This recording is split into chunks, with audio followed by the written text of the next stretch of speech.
Pemirsa, terima kasih Anda masih bersama kami di Tafsir Al-Misbah spesial Idul Adha. Tadi Pak Quraish sudah menjelaskan bahwa Nabi Ibrahim memiliki begitu banyak kebaikan. Apa yang patut kita contoh dari Nabi Ibrahim ini? Kita akan melanjutkan kembali uraiannya, silakan. Baik. Wa Ibrahim alladzi waffa. Nabi Ibrahim itu menyempurnakan. Sempurna segala kegiatannya. Saya akan beri satu contoh. Ibu-ibu atau pemirsa yang pernah haji, di sana ada namanya Maqam Ibrahim. Bekas telapak kaki Nabi Ibrahim. Itu kenapa itu ada? Saya beri gambaran bagaimana beliau menyempurnakan. Beliau disuruh meninggikan Ka'bah setinggi kemampuan beliau. Dia tinggikan, tapi dia mau sempurna. Bagaimana caranya dia sempurna? Dia ambil batu. Dia berdiri di batu. Sehingga ini bangunan lebih tinggi. Allah menyambut baik apa yang dilakukan oleh Nabi Ibrahim dan memberi contoh bahwa kalau kamu melakukan sesuatu melebihi tugas yang dibebankan kepada kamu, itu apa yang kamu lakukan akan menjadi abadi. Ka'bah itu sederhana, tetapi sampai sekarang fondasinya masih tetap ada. Sekian puluh tahun yang lalu pernah digali. Fondasi itu masih ada persis seperti itu. Itu karena keikhlasan, karena keinginan sempurna. Nah, Nabi Ibrahim itu, kita lihat lagi. Nabi Ibrahim itu sebelum diangkat menjadi pemimpin, beliau diuji Tuhan. Jadi ada ujian kelayakan. Sejak dulu sudah ada ujian kelayakan. Izibtala Ibrahim rabbuhu bikalimatin fa'atammahunna. Renung-renungkanlah ketika Tuhan menguji Nabi Ibrahim dengan beberapa kalimat. Maksudnya kalimat di sini apa? Perintah dan larangan. Lalu dia sempurnakan perintah dan larangan. Baru Tuhan berkata, Inni ja'iluka linnasi imama. Saya akan jadikan kamu pemimpin. Terus apa katanya, lanjutannya ayat itu. Nabi Ibrahim, saya dijadikan pemimpin. Ya Allah, anak cucu saya jadikan juga pemimpin. Tuhan menjawab, tidak. Ada kontrak sosial antara kamu dengan masyarakat, tapi ada juga kontrak antara kamu dengan saya. Jadi kita di sini beda, Pak, dengan. Prof, waktu itu seberapa kompleks masyarakat yang dipimpin oleh Nabi Ibrahim itu? Jelas tidak sekompleks kita sekarang, tetapi problemanya mirip dengan problema kita, cukup kompleks. Karena kita akan lihat, bagus ini, kita akan lihat. Antara lain, ketika itu Nabi Ibrahim hadir dalam suatu masa transisi antara penyembahan Tuhan yang dianggap Tuhan suku dengan Tuhan seluruh sekalian alam. Nabi Ibrahim mengumandangkan Tuhan yang kita sembah Tuhan seluruh sekalian alam, bukan Tuhan suku. Keistimewaannya lagi Nabi Ibrahim. Nabi Ibrahim datang waktu masyarakat memberikan sesaji manusia kepada Tuhan. Dan itu berlanjut sampai setelah Nabi Ibrahim. Di Mesir, itu gadis cantik dipilih, dikorbankan buat dewa Sungai Nil. Di Meksiko, bayi disembelih. Oh, jadi waktu itu kalau sekarang kita menganggap bahwa ujian itu, masa orang suruh mengorbankan anaknya. Jadi konteks waktu itu sebetulnya biasa. Tidak.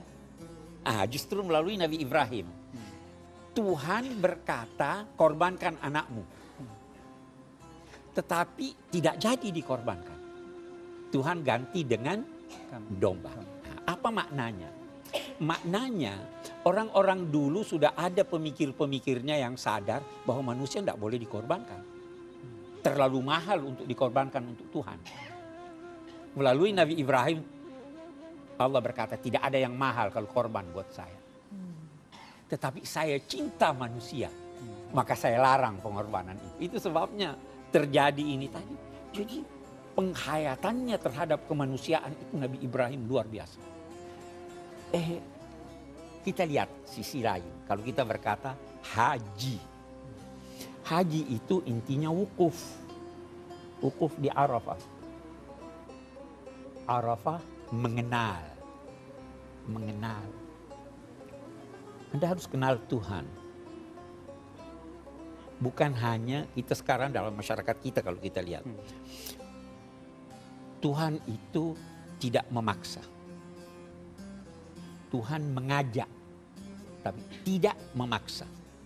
Jangan lebih bersemangat dari Tuhan. Jangan paksa orang. Ya kan? Orang yang mau beragama, silahkan beragama dengan baik. Baru lakum dinukum waliyadin. Man sya'a fal yu'min wa man sya'a fal yakfur. Kenalilah Tuhan.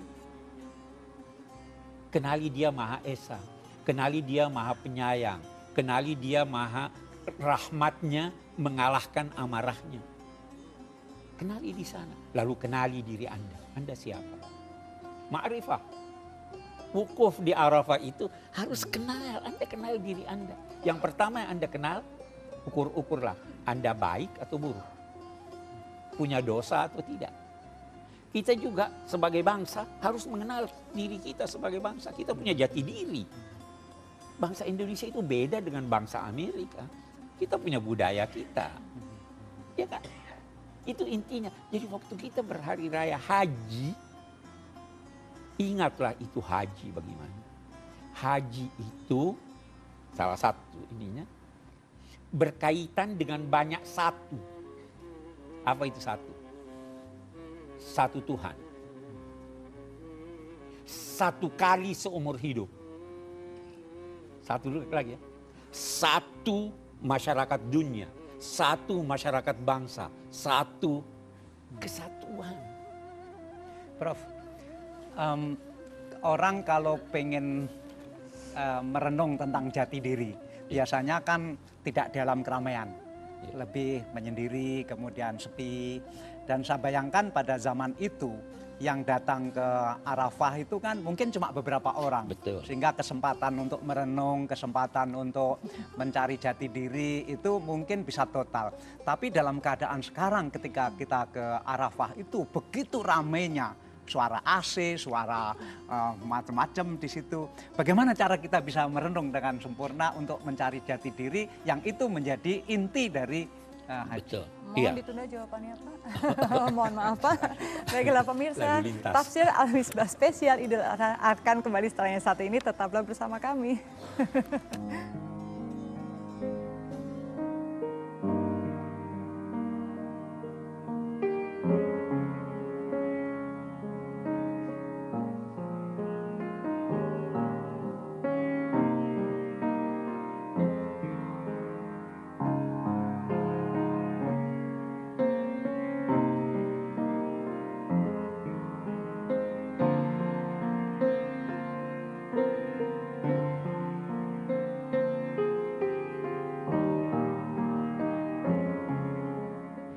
Waktu wukuf itu kan cukup panjang waktunya.